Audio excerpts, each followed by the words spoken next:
তো বন্ধুরা দেখো আমার অদৃতি মামা বাড়িতে এসে কীভাবে কাজ করছে, জামা কাপড় ধুচ্ছে। মানে স্নান করার আগে মা এখানে কাপড় ধুচ্ছিল, ও কাপড় ধুতে আসবে বললো, সেই জন্য ভাবলাম স্নান করার আগেই তো এগুলো জামা কাপড় মানে জল ধরার পরে তারপর স্নান করিয়ে দেবো, কারণ এক জায়গা থেকে আরেক জায়গাতে সর্দিও লেগে যেতে পারে, সেই জন্য আর কি। এখানে আমার যেসব জামা কাপড়গুলো আমার বাবুর, ওর দাদনের জামা কাপড়গুলো ধুচ্ছে। আর এদিকে আমিও বাসনপত্র ধুচ্ছি, অনেক জামা কাপড় ধোয়া হচ্ছে। মা ওগুলো সব কিছু অনেক জামা কাপড় বের করেছে, আর না হলে ও এদিক থেকে ওইদিকে যাবে, ওই দিক থেকে ওইদিকে যাবে, এভাবে চোখের সামনে আছে। যেহেতু মা আর আমি এখানে কলের পাড়েই আছি, সেই জন্য এখানেই আছি ও আমাদের সাথেই। তো এইদিকে আমি বাসনপত্রগুলো বের করে আনলাম। সকালবেলা যে চা খাওয়া হয়েছে সেগুলো আমি ধুয়ে নেবো, কারণ মা অনেক জামা কাপড় ভিজিয়েছে, সেগুলো তো মা ধুবে, সেই জন্য। আর এই দেখো মা যেভাবে জামা কাপড় ধোয় ও ওইভাবে ধুচ্ছে। ওর হাতে একটা দিয়ে মায়ের একটা ধুচ্ছে। তো এদিকে চা খাওয়ার বাসনপত্র আছে, আর কালকের তরকারি ছিল, সে কড়াইটা আছে, সেগুলো আমি ধুয়ে নিলাম। যদিও বা বেশি কাজকর্ম করতে পারি না এখানে, আমি আমার ছেলেকে বেশিরভাগ রাখি, মেয়েকেও তেমনভাবে রাখতে পারি না। মা মেয়েকে রেখেই কাজ করে, মেয়েকে খাইয়ে দিই আমি, কারণ মা খাওয়াতে গেলে খাবো না করতে থাকে, তো মা তখন আর খাওয়াতে পারে না। খাবো না বললে তো খাওয়াতে পারে না, আমি তো বকে ধমকে তারপর খাওয়াতে পারি।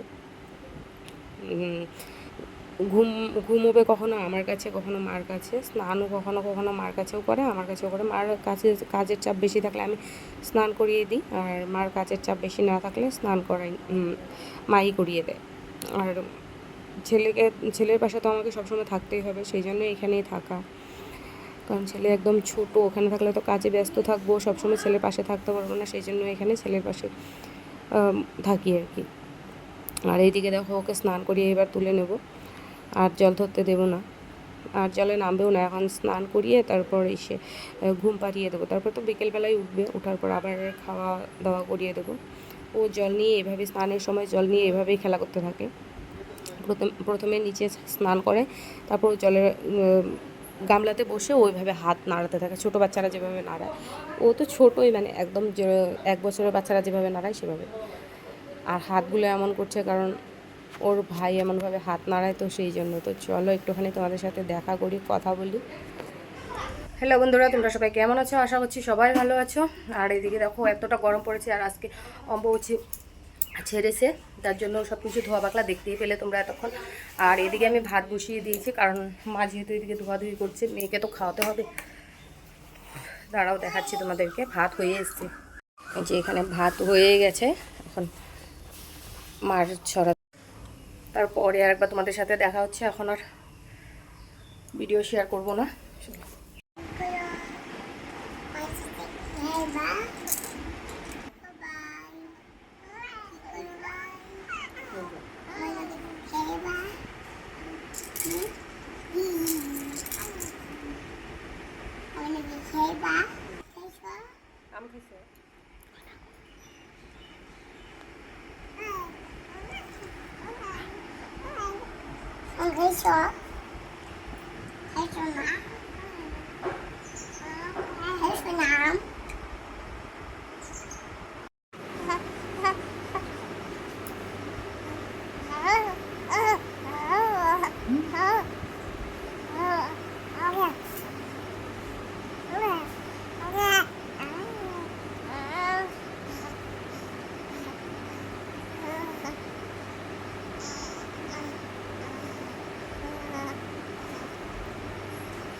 আর এদিকে দেখো ছেলে একটু একটু হু হা কথা বলছে, একটু একটু শিখছে। আর এদিকে দেখো মা গরুকে স্নান করাচ্ছে, আর এদিকে অদৃতি দাঁড়িয়ে দাঁড়িয়ে দেখছে, কারণ প্রচণ্ড গরম পড়েছে, গরুরও অনেকটা গরম লাগে, সেই জন্য স্নান করাচ্ছে মা এখানে।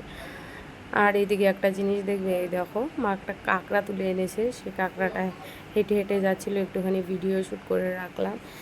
আর এইদিকে অদৃতির যে কী হয়েছে, সন্ধ্যাবেলা মনে হয়, এটা ওর বাহানার শেষ নেই, ও কান্না করছে, আমি ভিডিও করছি, আর ওর রাগ হচ্ছে, ভিডিও করো না বলছে। আমি ভয়েসটা যদিও বা কেটে দিয়েছি, ও কান্না করছে, ভিডিও করতে বারণ করছে আমাকে। দেখো চোখের জল আমি দেখাচ্ছি, বললাম সবাইকে দেখাবো যাই হোক, এই ভিডিওটা থাকলেও বড় হয়ে দেখতে পারবো কীভাবে কান্না করছিল, যদিও বা ভয়েসটা নেই, রাখিনি, তবুও কীভাবে কান্না করছিল দেখতে পারবো। এখানে আমার সাথে গল্পও করছে আবার কান্নাও করছে, দেখতে পাচ্ছি। ওর ভাইকে দেখাচ্ছে, ভাই হাসছে, এগুলো বলছে।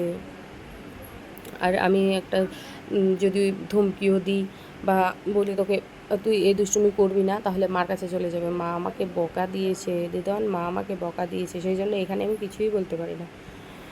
আর ওইদিকে দেখতেই পেলে ওরা ভাই বোন খুব সুন্দর করে কথা বলছে, যেটা তোমাদেরকে আমি বলতে ভুলে গিয়েছি আর কি। আমার ভিডিওটা এই পর্যন্ত। তোমরা সবাই ভালো থেকো, সুস্থ থেকো, আমার পাশে থেকো। টাটা বন্ধুরা।